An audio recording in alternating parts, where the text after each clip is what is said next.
It's right around 3:30 p.m. on Sunday, December 8th. Sorry, January 8th. I keep thinking we're still in December. And I am making this video because over the last few hours, there has been an incredible amount of screaming and shouting and disruption from the incel male tenants who live in the building across the street. Incel means involuntarily celibate.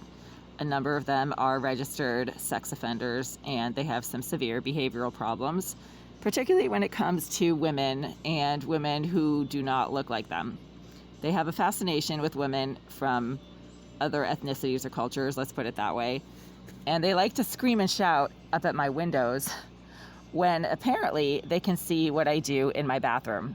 I've made dozens and dozens of videos over the last few years documenting the fact that a number of these sex offenders who live in this building complex have aggressively confronted me repeatedly about how they can see what I do in my bathroom, and they have accurately described details of things that I have and do in my bathroom, and also the location of tattoos and piercings on my body that they should not have any knowledge of whatsoever. And this happened this morning, probably at around 1:30, 2 p.m.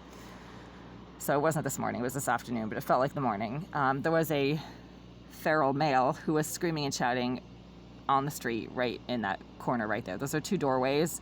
The doorway that I'm pointing this camera at right now is the doorway to the laundry area of this building complex, and that doorway doesn't go to anywhere, but the creeps like to converge in that doorway sometimes and scream and shout for hours sometimes. The screaming and shouting is not continuous, it is episodic, so it happens in bursts. And this creep, who sounded a lot like the guy who I actually have to go to court against in a few weeks, Charles Thomas, was screaming and shouting repeatedly, probably for about 20 minutes, right around, it must have been, 1 o'clock p.m., maybe a little bit earlier, about how he can see what I do in my bathroom, how everybody has seen everything. I couldn't make out a lot of what he was saying, but that was kind of the gist of it, that no matter how much I try to cover stuff up, they can still see what I do or something like that. And it's extremely disturbing because they refer to me as, bitch or white bitch, and that's how I know they're referring to me. They don't do this to people who are of their own ethnicity. So they, like I said, they have a fascination with people who are not of their ethnicity. Let's put it that way. And so I am a white bitch or crazy bitch, and they can see crazy bitch in her bathroom, apparently. So this is January 8th. We are January 8th. I've been sending memos to management about this for years, starting in 2018, actually, when the sex offender directly next door in 88 kept accurately describing to me colors of washcloths that I was using in my bathroom, or things that I was wearing, or the color of towels. And there was also a sex offender whose windows are directly across the street right there, who for about 8 years now, 10 years, has been accurately shouting things at my windows about what I'm doing in my apartment in real time as I am doing it. So for instance, if I'm standing by my window, right here by the air conditioner, and changing out of my clothes or trying to dry off in front of the air conditioner after a shower, he starts screaming and shouting at my windows that he can see me standing there with no clothes on. So this has been going on now for years, and when a bunch of sex offenders keep accurately describing things that I do or have either on my body or in my bathroom, every time it happens, they're 100% accurate. I have to pay attention to that and realize that at some point somebody got into this unit, as I keep saying. It's the psychopath cyber criminal next door in Unit 78 named Jasmine Irizarry, who is a cyber criminal. She's also a psychopath and apparently good at picking locks.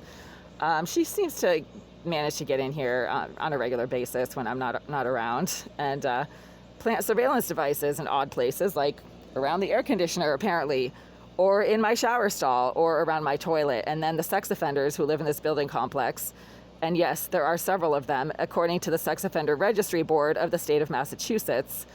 Management likes to deny that there's any sex offenders living in this building because obviously it makes them look bad if there are, but there are, according to the Sex Offender Registry Board. So they like to tell me and accurately describe things that I do in the privacy of my bathroom.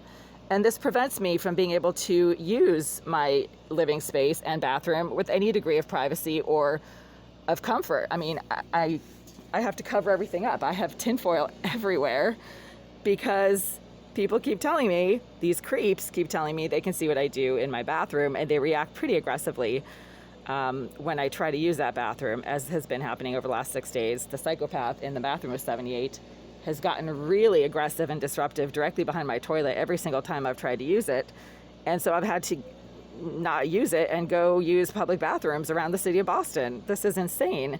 And this happened as soon as I got back from vacation on January 3rd, 2023. This has to be timestamped because this is a legal situation. She keeps getting really aggressive and disruptive against the wall directly behind my toilet whenever I try to use that toilet, including today. So there's that. Obviously, there are surveillance devices in my bathroom and living space. And the creeps who live in the building across the street, who have behavioral problems and are in and out of prison verifiably, like to brag to me by screaming and shouting up at my windows about how they can see what I do in this unit. And no matter what I do to cover things up, they can still see it. That's what they like to brag about, and that's what they're shouting at my windows.